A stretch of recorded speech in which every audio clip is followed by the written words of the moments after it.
Good afternoon, guests of Borchers Trust Law. We are presenting today on Beyond the Will, Estate Planning. This is sort of Estate Planning 101, so we're very happy to have you here. Well, I don't know where this idyllic spot is, but everybody here in my office has been saying we wish we were there right now. It reminds me of Cape Breton Island for some reason. Anyway, estate planning essentials for your secure legacy, and very happy to have you here. My credentials, I've been doing this for nearly 40 years, and I think I've enjoyed all but maybe 2 days of it. It's really been a wonderful career, and what a great treat to work with families year in and year out. In addition to founding our own law firm, we've also founded what we call the trust company. It's not a bank trust company. It's an independent trust company, so it has no affiliation with any financial services firm. And personally, I've been practicing widely in the estate planning and related fields. But when I say related, that can include real estate and business law in many cases, and then settling estates, serving clients throughout the years with their estate plan, and then acting as a trustee or other fiduciary. So fiduciaries include power of attorney, healthcare agent. We will even act as a healthcare agent for people, as well as a trustee for the long haul. So today we're going to go through 10 steps or 10 tips, and we'll spend a few extra minutes at the end distinguishing between revocable and irrevocable trusts. So this includes the things that happen before we pass away, especially our rate of incapacity. The Health and Human Services Department commissioned a study published in 2019 that said 70% of people who reach age 65 will require substantial assistance with activities of daily living, support and services in their remaining years. And if you include the entire population, it's 50%. So there's lots of need to have your legal work in place prior to death in case you are incapacitated. We'll talk about that. How you hold title to assets, talking about a use of a will, protection of your assets, protection of your family, the use of trusts, the things that can kill inheritances, we call them the killer Ds, the need for involving lots of good counsel, advice throughout the planning period. In particular, getting a financial plan if you don't have one, especially for retirement. Thinking outside the box, and that'll be a little bit of discussion of where charity might come into play in your planning, and then how to stay current in your plan. So let's get started with never mind dying. Most of us are going to be incapacitated before we die. And so we really need to have things in place to prepare for that eventuality. So these conditions are, as I like to say, things that keep us, we're really going to lose interest or ability. We're going to lose interest or ability to do what we need to do, to take care of business, to take care of our personal affairs, our business, financial, and household matters. So these can be short or long-term, or perhaps a final illness, dementia, which clearly is going to interfere, simply getting older, aging with increasing confusion or forgetfulness. That happens. Apparently, oftentimes accompanied by depression. Or at some point, we just want help in making decisions. We figure it's time to get other people involved in our day-to-day. So how we deal with incapacity when we can plan ahead is some very powerful, extremely useful legal instruments. And without these legal instruments, we end up having to resort to going to court. So we don't want to go to probate court to get a guardian appointed or a conservator appointed. We would like to avoid that because it's expensive. It's it puts your business out there for public view. So privately, what you can do is, first of all, for any legal and financial matters, have power of attorney. So power of attorney is going to be useful for anything that's a personal account, insurance matters, dealing with government, taxes, dealing with your IRA, which may be one of your biggest assets. Retirement accounts can't be put into a trust. We'll talk about trust later. You can't have an IRA owned by a trust. So it's always going to be governed by your power of attorney. There may be some alternatives to power of attorney. If, for example, you put a child onto your account with you, that means the child has access to the funds and presumably can pay your bills.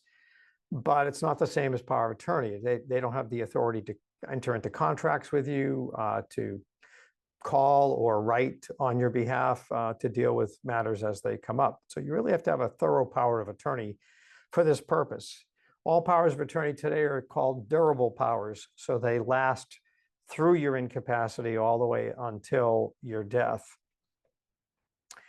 On the other hand, for health matters, Massachusetts uses the term healthcare proxy. Most states use the term a healthcare power of attorney. And as the name suggests, this is for those healthcare decisions. And so this is going to be anything that you need help with in your health matters. It could be because you can't speak, you've had a stroke. It could be that you can't communicate through other means. Maybe you have dementia. It could be temporary. It could be that you're in a coma. And it's sometimes life or death decisions. So it could be end of life decision making, but more likely it's a gradual need to increase the activity of the healthcare agent, your healthcare agent, to help you with making decisions. In my experience, this is usually done by the physician activating the healthcare power of attorney. The physician will literally say, I am activating the power of attorney for healthcare now. And from that point on, the physician will still, of course, interact, of course they will, with you as a patient, but they may rely entirely on the decision-making of your healthcare proxy at the end of the day for deciding what to do. A lot of people understand, even when they've lost some capacity, that, oh, I'm about to have a surgery that might hurt, or that might mean I'll have some recovery, but they've lost the ability to really recognize or understand the risk involved, the percentage of likelihood that they even survive the surgery, and what it's going to be like to have to recover from it. And so that understanding the consequences of their action or their agreement to a surgery, for which we will now need the healthcare proxy to decide. HIPAA release, access to medical and insurance records, very important. The insurance company won't even talk to the husband regarding wife's insurance, and vice versa. The insurance company won't talk to you regarding your adult child. In fact, they may not even talk to you regarding your 14-year-old child and older, because they've adopted the point of view that somebody at age 14 is able to speak for themselves in many regards, even though they're not yet adults. So having a release for the medical information will be key. Another very specific document is called a medical directive. That's not the same thing as a living will. So the directive usually has specifics about, I do or don't want to be transported to the hospital, for example. I do or don't want to be resuscitated. A living will may be a more general statement to the effect that if there's no hope of my recovery, it's okay to discontinue the medical supports that I have. These are usually non-binding in that they're not they don't rise to the level of an actual medical order. On the other hand, a medical order, or MOLST, medical order for life-sustaining treatment, also known as a PULST, physician's order for life-sustaining treatment, is something that you co-sign with your physician. Now, this is something you can, if you Google that, you'll find it instantly. You can look specifically at, for example, the Massachusetts-based form, or anywhere you are in the country. I believe this is almost universally adopted. It's signed with a physician, a physician's assistant, a nurse practitioner. Those are people that are authorized to sign that. Guess what? If you can't sign it, your healthcare proxy will sign it or can sign it. The advantage of that is that it has the weight of the doctor's signature that they've ordered that this is your treatment. And so other doctors, EMTs, that's a big one, EMTs, and hospitals that are treating you, clinics that are treating you, will respect that as this is the decided on course of action. It can be vetoed. You know, what you've done in that order can be vetoed by your healthcare agent, but the whole idea is that it's as good as you can get to an actual certainty that this is what's going to be followed for your procedure. So that form is relatively simple. You can review it at any time, even if you don't sign it with your physician yet. And certainly at the point that you have a terminal condition, you should definitely be looking at that form with your physician or specialist. Other aspects of dealing with incapacity have to do with our responsibilities for our minor children, if any. Massachusetts has the advantage of emergency guardianship forms. Not every state does this, but I think it's better to sign the form, even if you're living in another state, that says, I hereby appoint so-and-so as a guardian or agent for my children. Even if, like I say, even if it's not officially on the books of the state law wherever you live, but Massachusetts has this significant advantage of that emergency guardianship form. That's good for 60 days.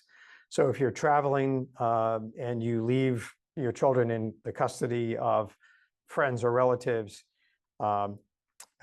don't forget to come back for them, by the way, but you leave them in custody. And at that point, if there's an emergency, they can bring them with that paperwork to the hospital. They can sign papers for them for school, things like that. Then there's an accompanying form with that then it can be turned into a permanent guardianship if, unfortunately, you get swept up in a tsunami somewhere and don't make it back. Now, we often forget about people turning 18. So as people become young adults, they should be signing their own power of attorney, healthcare proxy, and HIPAA forms. And one of our trademark services here at our firm is that we provide for clients and for members of the community that attend our seminars on these subjects, for example, the Medfield High School community, free documents for young adults, especially useful as they head off to college. Power of attorney, healthcare proxy, and HIPAA releases for that group of people. Now, some of our estate planning, that is planning how our assets are going to go when we're incapacitated or when we die, is done by virtue of how we hold title to those assets. So it's no secret to most people that if you have a joint account with somebody, it means that anybody who's listed as a joint owner of that account can deal with the account, can add to the account, take money out of the account, can close the account, can spend the entire account, can make decisions about how the joint account is being invested, if it's a brokerage account, for example. And joint generally means whoever lives longer owns the asset. So whoever lives longer wins. And that may not be who you want to win. You've got a child on your account who maybe you thought was going to play by all the rules that you set out, but somehow has a different idea how to do things. One of my first cases as a young lawyer was a family that they trusted their oldest child to be joint on literally everything that they owned. Their property, their accounts, was the beneficiary, was the trustee on a flimsy trust that said the trustee could amend and revoke the trust. It was a disaster because John, their son, decided to take advantage of all of that. And he was totally unsuspecting that this could be a potential problem. He had apparent authority to do everything that he did because he was listed as the joint owner. So I'm very reluctant to encourage clients to use joint ownership with children, partly from that experience, but also just as a general principle. On the other hand, if you have one child who's going to inherit everything and you want to name that child as a joint owner with you, that would be understandable. Besides, most of the time, people are not keeping hundreds of thousands of dollars in their bank accounts, and it's usually tens of thousands of dollars. And so the risk is very low that either that the child does something bad, which we don't expect in the vast majority of cases, or that they might have a creditor who sues them and is looking for assets to attach. Even the government can attach your joint account if your child or the other joint owner owes taxes to the government, for example. The IRS can lien the account and that'll freeze it and you can't even access it. So we're very careful about how you hold title. Let's talk about title then for just a minute. So how you hold title then determines what's going to happen when you die and who has access while you're alive. The types of joint or common together ownership includes joint with right of survivorship. And sometimes you'll see it written out, joint with rights of survivorship, or WROS, you'll see as an abbreviation. And it means exactly what it says. Whoever lives longer owns that account. Husband and wife can own joint assets together in what's called tenancy by the entirety, which is highly recommended for husband and wife to own the title together because it adds asset protection. It's usually used on real estate ownership for your primary residence, that residence cannot be taken from either spouse for the debts of the other spouse. So we once had a wonderful case where this worked brilliantly. The client's spouse was in business for themselves and didn't pay taxes for several years on their income. The IRS put a lien on the property. That spouse who owed all the money to the IRS died, and the surviving spouse, because she had tenancy by the entirety, was able to say that lien is entirely extinguished. The IRS had no claim on her home because of tenants by the entirety. If they had bought that property as joint tenants prior to marriage, for example, some people do that, they wouldn't have that benefit. In addition, if you don't specify your title, type of title as either joint or tenants by the entirety, it's going to be presumed to be a tenancy in common. You don't get any benefit with tenancy in common in terms of asset protection. So either owner of the tenancy in common relationship can lose their ownership through the action of a creditor, who can, and the IRS and others can also put a lien on the property for that share of the tenancy in common. Of course, there are trusts that can own any asset. We'll talk a little bit more about that in a few minutes, but in that case, the trustee has title. So as our clients deal with sometimes, for example, irrevocable trusts, we often require that their child or other third party be the trustee. So you no longer own the title, the trustee owns the title. It's not you signing off on it. You have to have the permission, consent, participation of the trustee. So understanding this obviously is key. And finally, business forms of ownership, LLC, corporate partnerships, all affect the title to property and are going to predict what happens at death. Now, if you have a corporation that owns a company, if you have an LLC that owns a business interest, then how the LLC is owned is going to be important. So if you said, well, I have an LLC that owns my business, what else do you need to know? I need to know who owns the LLC, who are the members of the LLC, or in the case of a corporation, who are the shareholders. And those shares can be joint. Those shares or membership can be joint with another person. They can be held in a trust. So you can have a business, but have your ownership of the business as part of your estate plan. The LLC will continue on after your death, and your ownership will devolve down to your trust or your surviving joint owner, your spouse, etc. Other things that are going to govern how the assets pass at death would be a contract like a prenuptial agreement, buy-sell agreements between business owners. If I've got a buy-sell agreement where I've agreed that upon my death, my estate is going to sell my share of the company to my business partner, that's going to control that situation. I can't say in my will, I give my company interest to my spouse or child because I've already entered into this binding agreement. I might still want to say something about it in my estate plan, but the buy-sell agreement is going to come first. And then huge, of course, are beneficiary designations. And these are contractual arrangements with your IRA custodian, your brokerage account relationship with Fidelity, Schwab, Vanguard, or whatever, your bank account. And there's lots of beneficiary designations that you can work with. For example, bankers now want you, very often they introduce you to the idea of having a transfer on death designation on your accounts.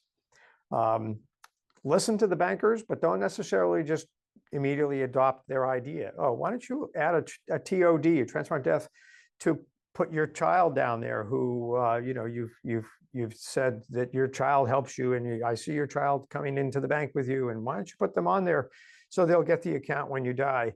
I would not take that advice. I would not listen to that without serious consideration and including that with a discussion of your entire estate plan.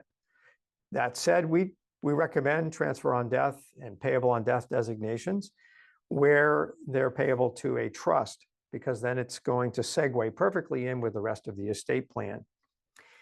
And again, we'll take exceptions here and there. Again, the one child situation, you might name the child as a transfer on death designee.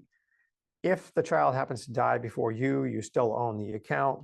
Because it's only a death designation, it's only going to happen at death. You still own the account for your lifetime. They don't have any rights on the account in the meantime. So that's not to be confused with joint ownership. Beneficiary designation really is its own thing. Now, there are states that are also adopting, including most recently New York State, that you can do a transfer on death deed. So it's not a life estate with a remainder to a child or to a trust. It's actually a revocable arrangement that while you're alive, you can change who you named as a beneficiary on the deed to the property. It's too new a concept to really recommend or not recommend that. Right now, I'm hearing the vast majority of estate planning lawyers like myself are not recommending that people use that because of the considerable number of uncertainties of what that might mean. Again, there may be exceptions where it's going to be helpful. So holding title is a big deal. We have to review how you hold title to everything when we're doing an estate plan. So that's why we ask for copies of deeds, copies of bank statements and brokerage statements, all the beneficiary designations for your IRAs and life insurance and so forth, because we have to know how you do that, how you're holding those assets in order to either retain those or perhaps we want to override them. I might be telling people to change everything that they've done in this regard because it's not consistent with their estate plan.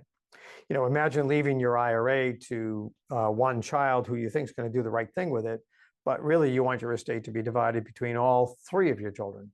You know, you've just distorted the estate plan, maybe unintentionally. Now, having a will is fundamental. Of course, everybody understands, oh, I should have a will to really say who's going to be getting my stuff, when they get it, how they get it, and who's going to be in charge of running my will when I die. So that's the executor or personal representative.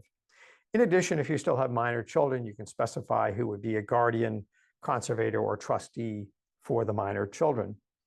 And you can also leave a trust for your spouse. There is a role for that, or even a trust in your will for adult children. But most of the time we do that with a living trust. So you're writing a will to kind of pick up all the loose ends of your estate and specify who's going to receive it and when. So it's not unusual at all for our younger clients, I mean, I'd say up through age 40, to rely just on a will. First of all, they figure it's not likely I'm going to die. I'm not worried about avoiding probate, for which a trust is going to be useful, as I'll mention in a few minutes. I'll just write a will, and my will take care of all of these important things. Fantastic. But the will has to go through probate. We have to appoint a guardian for your children through the probate court. We have to appoint a trustee through the probate court. So there are some hassles involved with that. Some people think that if they write a will, they don't have probate. The will clarifies many things, but it doesn't avoid probate. In fact, it's a product of probate. It has no value until a probate court signs off on the will as being valid. For one thing, people can write many wills, so we have to know which will is actually valid. And anybody in possession of a will is supposed to produce it within 30 days after a death. So without a will, the estate of a person who's been married, for example, in one case for a second time, a second marriage, that doesn't mean that the entire estate's going to pass to the spouse. The law doesn't say if you're married, your spouse automatically gets everything you have. That is true in the law of some states, like Massachusetts, under current law. It wasn't always this way. That if you're married and you have kids from that marriage, and only kids from that current marriage, your spouse will inherit your entire probate estate. Probate meaning anything that was in your own name. So your spouse will inherit your accounts, will inherit your real estate that you had only in your name. But it gets complicated the moment there's a prior marriage with children from a prior marriage, or simply children from another relationship. And it can be, as I say here, as little as the first $100,000 actually passes to the surviving spouse, depending on what other relatives have survived. So having the will be very important to get the outcome that you're looking for, even if it's your spouse that we're talking about. Without a will, all children inherit equally. That usually is okay with people, not always. And they'll inherit at age 18. So I've seen situations where 19-year-olds become the inheritors. I don't know about you, but I give maybe 1 in 20 chance that inheritance is going to be handled well, especially for the first few years after inheritance. I've also seen 19-year-olds be in charge of estates, and they really don't have enough life experience to manage that very well. So I think writing a will is extremely important to get somebody responsible in place. Again, without a will, minors have to have a guardian and a conservator. These are court-appointed positions. The children don't come into ownership of those assets until they're 18. And again, that's still very, very young. Even if it went through age 21, that'd be better. One way you can do that, that is without a will, is you can do a custodial account known as a uniform transfer to minor account, or UTMA account. That's available in banking arrangements. You can also do it with brokerage arrangements. If it's another way for parents or grandparents to give money to young people, they're minors, but once they turn 21, those accounts have to be turned over to the 21-year-old, but at least it gets delayed till 21 if you use a UTMA relationship. So do a will. I don't think there's any surprise there for you. Protect what you can with available law. A homestead declaration. Homestead is in Massachusetts and available in most states, a condition that applies only to your primary residence. You have homestead to protect the residence from being taken from you by a creditor who's trying to collect the bill. So somebody gets a judgment against you, maybe they exceeded your liability insurance for your automobile, and you've been in a car crash and they sue you for more than that insurance, and they get a judgment against you. And they're looking, where can I find something to collect this judgment against? And they find your home. They do a registry of deeds search. It's very easy to put an attachment against your home. If you have a homestead on that property, then the first $500,000 of equity will be protected. The law now allows an automatic homestead of $125,000, but for some reason we decided that you need to put it in writing to claim the $500,000. In addition, you should change that homestead if you're under a legal disability or if you're over age 62 or older, where you qualify for the so-called elderly or disabled homestead. And the reason you should change your homestead at that time is because you can get $500 per disabled person or per spouse if you own the property together. Other states have unlimited homesteads.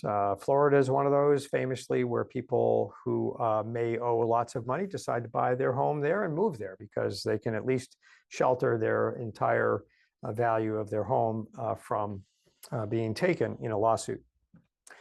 The law allows us to incorporate our business, to choose a limited liability entity, either a limited liability company or a traditional corporation, and there's a few other choices. That's highly recommended. If you're in business for yourself, if you're retiring and you're going to stay on as a consultant, and for lots of other reasons to avoid personal liability. And I've seen bad results from that. A contractor who for years was not incorporated ended up on his job site having a severe injury for somebody, and he was sued personally for that tragedy. Now, trusts. So trusts are you'll see are going to be very, very useful to cover lots of our goals in our estate planning.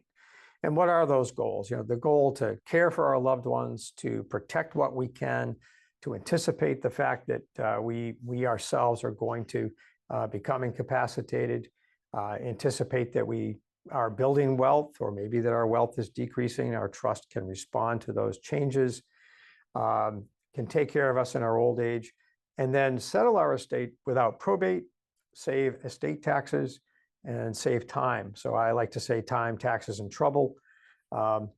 So let's get into that a little bit now.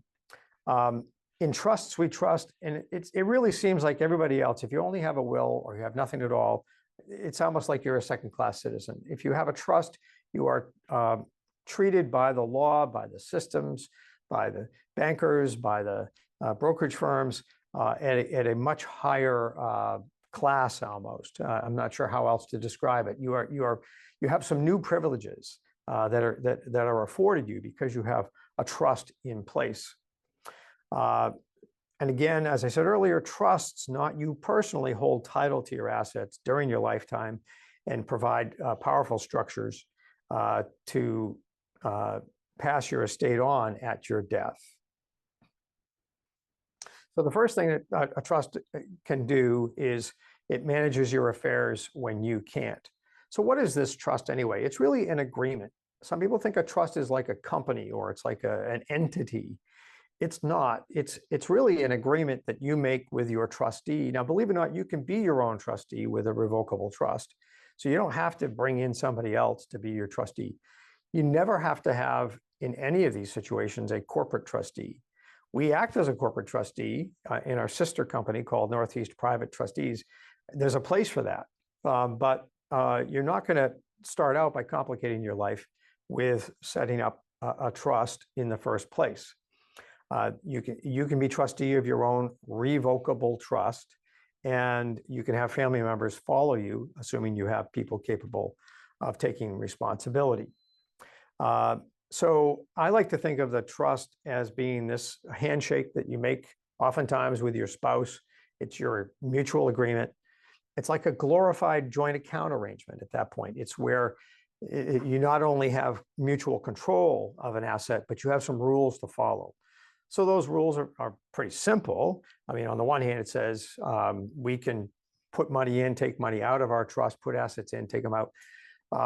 And if we're incapacitated, our trustee will take care of us. That's their duty. They have to look out for us.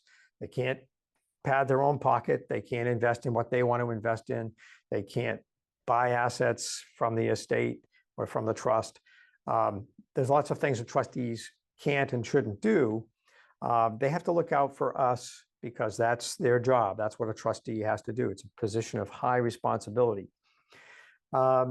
And they will keep the estate and tax planning on track. The trusts are managing these affairs, and our trustees are taking care of these details into our old age. We can do most of those things now, but our trustees will have to take over. The next trustees in line will have to take over in our old age or incapacity.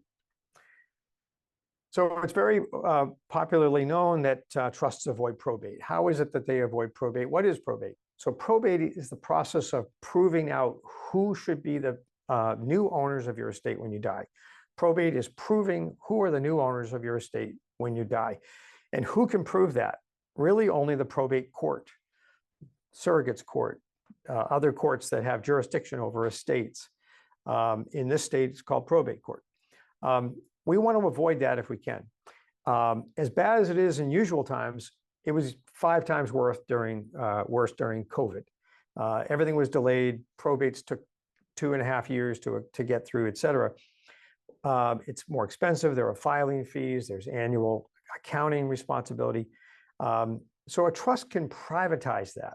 We privatize the settling of estates by using a trust. Your trust can protect assets. It depends how we set it up. So here I have to introduce the next trust term, and that is irrevocable trust. So an irrevocable trust can do these things, can protect assets from being taken against your will, and specifically for long-term care costs. That's probably one of the most well-known purposes for a trust. But it has to be irrevocable. It has to be, you have to be willing to give up ownership in exchange for the protection. So it typically works something like this. I give up my home to my irrevocable trust. I keep the right to live in the house. I keep the right to influence the trustee on when to sell or not to sell. I give up the ability to get a mortgage with an irrevocable trust. By the way, getting a mortgage is not a problem with a revocable trust. But once I've made it irrevocable, I'm saying I no longer can control the final outcome of what happens with the contents of that trust. In exchange for that, however, I get protection. My creditors can't take my house. My house could be a $4 million house instead of a $500,000 house that was protected by my homestead. I could get unlimited protection if I use an irrevocable trust. As a practical matter, many people like the idea that they've protected their home from having to be sold to pay for their nursing home. Nursing homes are $20,000 a month and climbing. That's going to remain a very popular use of an irrevocable trust, is to protect against those long-term care costs. Irrevocable trusts are useful for that kind of protection. They're also useful to save taxes. So this may be more for people with assets in the $4 million and up range. Sometimes single, if you have $2 million and up of assets. We need to talk about irrevocable trusts that can help save taxes. In very high net worth estates, there may be several types of irrevocable trusts that we're going to want you to employ. Estate taxes exist in Massachusetts and many northern states, many southern states, to attract people, got rid of their estate taxes in the early 2000s. Federal estate taxes, although it's been a moving target, it's again a subject of trust planning because we can get lots of advantages against the federal estate tax. What is that? Right now, it happens to be based on a $5 million amount set in the year 2010, but that law also included inflation adjustments.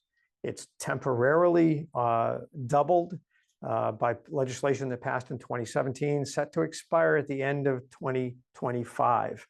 So I like to say to people that the estate tax is currently on sale. You like to buy things when they're on sale. It's 50% off right now, the estate tax, the federal estate tax. So do some planning now, use that exemption from federal estate tax while you can before it goes back to its normal level, which we're predicting will be around $7 million in 2026. Now you think $7 million, that's a lot of money. That's not me. Okay, that's great. Maybe you'll never get there. But we tell people all the time, money doubles at 5% every 15 years. If you can get 5% on your assets, or inflation is adding to the value of your assets at 5%, it's going to double in 15 years. Are you going to be alive in 15 years? Answer that for yourself. But your assets may double by that time at a reasonable rate of return of 5%. At 7%, they double every 10 years. So if you're living 10, 15, 20, 25, 30 more years, could you be in a federal tax bracket? You may very well. The Massachusetts estate tax had been stuck at $1 million exemption for a long time. So anybody who died with more than $1 million, there'd be estate taxes due. As a couple, you didn't get to double that. The federal law, you do get to double if you're married, but the state law, you don't get to double it unless you have a trust to do that. So that's why we say here, trusts save taxes, because it allows you, in most cases, to double that exemption. So right now, the exemption has risen to $2 million. That was effective as of January 2023. It's a $2 million exemption in the state of Massachusetts. If you die with under that amount, there's no estate tax to pay. And if you use a trust and you're married, then you can usually double that up to $4 million as a couple. And you get even more leverage with that trust in place. Is say one spouse dies and the other one outlives them by 10 years, the tax shelter that we create can be compounded, and you can save even more than $4 million by the use of a trust. So I won't explain that here, but just so you know, it's a very powerful tool to help on that savings. And we can also look at income tax strategies with trusts as well. And that's a lot of fun. All right, now into some more specifics on sort of strategies and how you plan your estate. We've gone through powers of attorney, healthcare proxies, and using trusts and being aware of title and beneficiaries. We've introduced you to trusts. Now let's talk about some of the particular issues that are going to come up for us. The first of these I call the attack of the killer Ds. So this is where your children are going to be subject potentially to losing their inheritance to things like divorces, debt collection, their own disability, their own destructive spending habits, or other personal habits that are going to result in them losing their inheritance, and their own death. There are other Ds that we could add. There are disputes. There are, dissipation of the funds because people don't plan their spending or savings for the future, and they spend too quickly. But these are the core issues. So how do you protect your children in that regard? One way would be to write the terms of your trust such that they don't actually receive the inheritance until a much older age. Now, the issue with that is that at what age is appropriate? You can't predict when your child is going to go through a divorce or have to file for bankruptcy.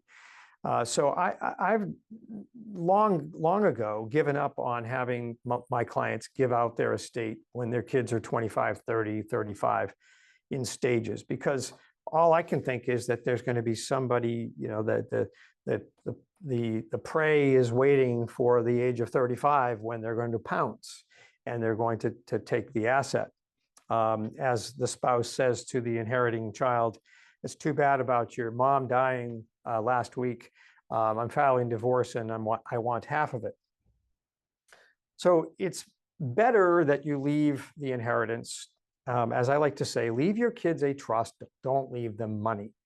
If you leave them a trust, and even if they're the trustee of their own trust, we can get protection against these items that are listed on this page. The children cannot do this for themselves. They can't inherit and say, oh, geez, I might, I might be going through some rough times next year. I'll create a trust and I'll take care of this myself. That doesn't work. That's a self-serving trust that the law is going to void in most states. And if that does allow you to set up a trust to protect your own assets, there's a lot involved in order to do that, and it's more expensive. Do it for them by setting them up to succeed in this regard. Plans fail for lack of counsel. Surround yourself with good advisors. That can be including family members. You may be reluctant to start talking about your estate, your plan, your money, but it's time at some point to decide for yourself, but bring those family members in on some of these discussions if you have reliable family members to do that. Have your antenna up, because people can be trying to learn things from you and trying to get information and even trying to get your money, no matter how close they may seem to be to you. I hesitate to say that because I hate to think of you being taken advantage of, but it can happen. Financial advisors, legal, all kinds of different legal, corporate attorneys, real estate attorneys, if you have to go through litigation, et cetera. And one of the things that we love to do is to help people find good lawyers to help them out. Accounting and tax, independent trustee, we highly recommend that. I would say it's relevant for about 1 in 5 of our clients. But about 1 in 5 have situations that line up with the advantage of an independent trustee. And this would be where there's a child with a disability. There are children who are not good with money. There's lots of wealth, and so we want to have an additional advisor in there for how to coach through using that wealth in the years to come. Blended families. It's hard to sometimes assign responsibility to wife's family versus husband's in settling the estate. So having somebody who's independent and can help out in those situations. Perfect good reasons to have somebody who's independent involved, and that's a service, again, that we provide. Trust Protector is a tool that we institute in most of our trusts, where you have an independent individual who is unbiased, able to amend the trust. This is very important on irrevocable documents, ability to amend an irrevocable trust, to replace and to install a new trustee if there's a vacancy, and make some important tax elections. So if some of these are unfamiliar to you, part of your planning should be to become familiar. And of course, that's what we educate you on and walk you through in our planning process here. The financial plan, I would say a majority of people that we see anyway do have a financial plan. They have a financial advisor. Many people like to run their own investments, and that's great. If you're good at that, or if you're interested in that, I think that only applies to maybe 1 in 10 that really feel comfortable with running their own investments, making those decisions. And it's particularly true at the time of retirement, because while you have a 401k plan where you're working, or a pension, you don't have to really think about it. The pension or retirement plan is making the decisions for you based on your retirement age. But after retirement, usually you take the money out of the 401k, you roll it into an IRA, and now you really should seek some good advice that will help you make your money last until age 95 or 100 as you decide. Long-term care planning, I think everybody at least has to consider what those options are and whether it's affordable. How to make your money last, again, is the key. If you could time it right, you'd have zero when you die, but nobody's yet figured out how to do that. All right, tip number 9, think outside the family box. Maybe there's some other great purposes for your estate. Your family's not going to miss 1, 5, even 10 or more % of your estate if you want to give it to charity. They're just not going to miss it. Go ahead and feel generous if that's important to you. We love to help people to do that. I don't think we ask that question often enough about how are you going to benefit others with your estate.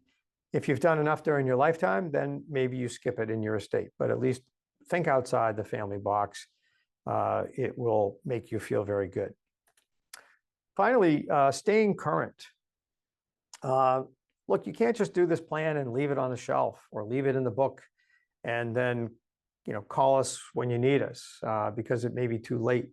It's far better to stay current by being on a consistent program of updating, just like you are with health exams, just like you are with your accountant and your financial advisor. Stay current with your estate planner. Laws change, taxes are changing every time there's a change in administrations. The people in your life change. They may or may not be still good in the roles that you first appointed them to. You may decide to switch to having us as a trustee, for example, because your family members are getting older. These are things to stay up to date with. Work with a firm that has a specific support program if you can. More and more estate planners are doing that. We started our program. We were one of the first to do that starting in 2007. And we now have about 1,000 families that are supported through our trust support program. So that's our presentation. Look, why do I do this? My grandparents had trusts. They were more power to them. And my grandmother, pictured here, Louisa, survived Ulrich. And she had the benefit of a trust for the rest of her life. She was from a generation that she didn't understand money very well. And it's really important that she had a trust. So that worked out great. I'm proud of my family, my kids, but everybody's different. And so my plan is very specific for how my children are going to inherit. Not everybody's going to be treated the same. I love them all the same, but they're going to be treated uniquely. And then I've got some grandkids that are on my mind as well. So anyway, that's the basic presentation. I see that we're running short on time, but a quick breeze through our addendum. Look, trusts, if you don't understand them, maybe it's time that you did understand trust planning. There's a lot written on the subject, mostly pro. There's a few articles out there, the cons of having a trust, but I'll debunk any of those arguments. If you have any questions about trusts, I will usually convince people to go with a living trust. Most of them are revocable, and it's more powerful to do all of the typical goals that people have.